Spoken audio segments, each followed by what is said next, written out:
What do you think of liberals who use instances such as this to demonstrate why leftists should have voted for Kamala Harris? I have no respect for them because in this moment, if they are not out in the streets protesting against the Trump administration and using this as an instance to left bash when the left was objectively correct, when their criticisms were on Kamala Harris dropping the ball because they knew that this would happen, or at least in my circumstance, this is exactly what I said was going to happen. I'm saying it, dude. I think Democrats don't hate Republicans as much as I do.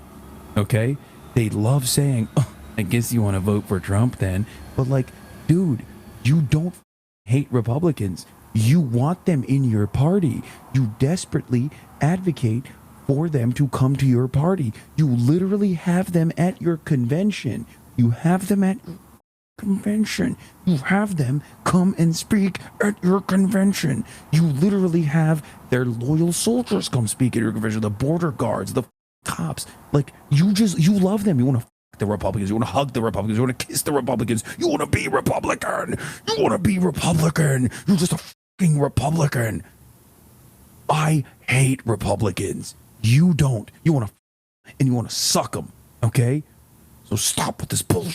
Which is why I said Kamala Harris was needed to be better at actually advocating for how this was going to happen, and she never did. Instead, she took a pro-border control stance, a pro-lethal military stance for some reason, and ended up losing because she was dancing around with Cheney and Dick Cheney. This was my point. And liberals who just did not recognize this reality for some weird reason are now, instead of having a moment of self-reflection, having a moment of honesty and realizing that the far graver threat is the fascism that is coming down right now, that is happening right now, are still trying to left bash for some reason. They're trying to yell at the people that are getting arrested. Your ego doesn't matter. Stop trying to protect your goddamn ego. Lock in. This is the exact same reason why the left was also correct when we criticized a bunch of Democrats, 75 of them, I believe, that voted for the Lake and Riley Act in the Congress, in both the Senate and the House of Representatives, or even a larger number, I believe. This is it. Democrats actually are basically funding the bullets that are being used on people like Renee Good when they don't stand in opposition to this. It's ridiculous. Yeah, and the 70 odd Democrats who went on the record to thank ICE for their service, like, what are we doing? How the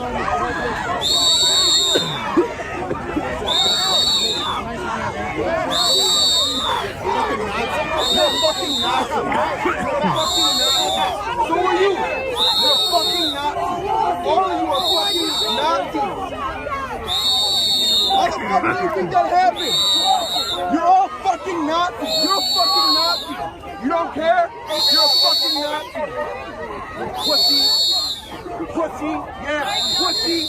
Don't want to stand alongside leftists to protest, but also don't organize their own protests because they don't ever do shit. Exactly. But that's not true, though, because the liberal chirpers online that are trying to preserve their egos are out of touch little shitheads. But there are plenty of people who voted blue no matter who that are on the streets. As a matter of fact, I go so far as to say there are more people on the streets that are of that variety, just like regular old libs who recognize right from wrong, who are actually taking it to the streets, older in general, and even wealthier on average. That's what I see when I see these videos. I mean, there's HasanAbi heads here and there, but let's be real. There are a ton of older liberals out there who are very frustrated. More so than the youth. Let's be real. The youth are super checked out. Go fuck yourself, pussy!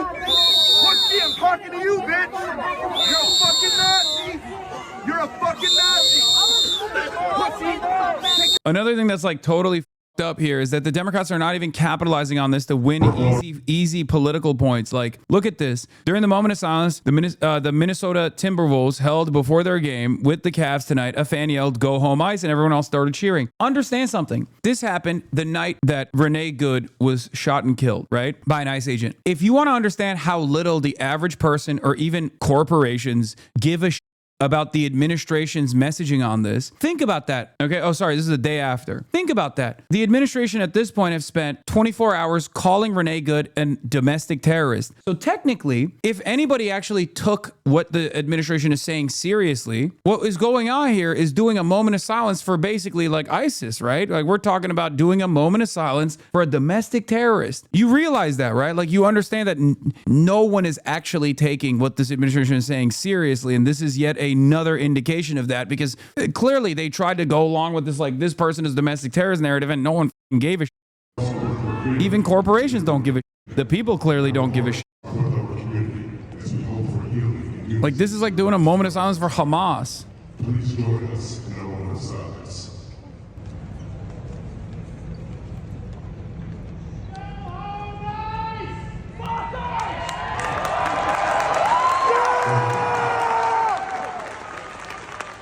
Democrats love ICE, bro. They literally agree with what they're doing. That is the only conclusion. No, this is not Democrats. You're talking about Democratic Party politicians, okay? Until they show us that they're with it, until they show us that they're willing to go out and take it to the streets, until they show us with their actual legislative line items that they're against ICE, that they want to take away ICE's funding, that they want to stop ICE, that they plan to punish ICE agents and this administration for doing all of this like unlawful fascist nonsense, they are complicit in this. But the Democratic voters themselves are not on board, okay? Please make no mistake. There are a lot of people out there who are lifelong blue down the line voters, blue no matter who voters, who are very frustrated with this. And not only are they very frustrated with this, but they're also waking up to the reality that the Democratic Party's representatives are not even representing their anger and frustration. That's precisely the reason why there is an unprecedented level of unpopularity for the opposition party at a time when there's an even higher level of unpopularity for the administration. That's the big difference. Dems right now are not even doing 2016 style resistance liberalism.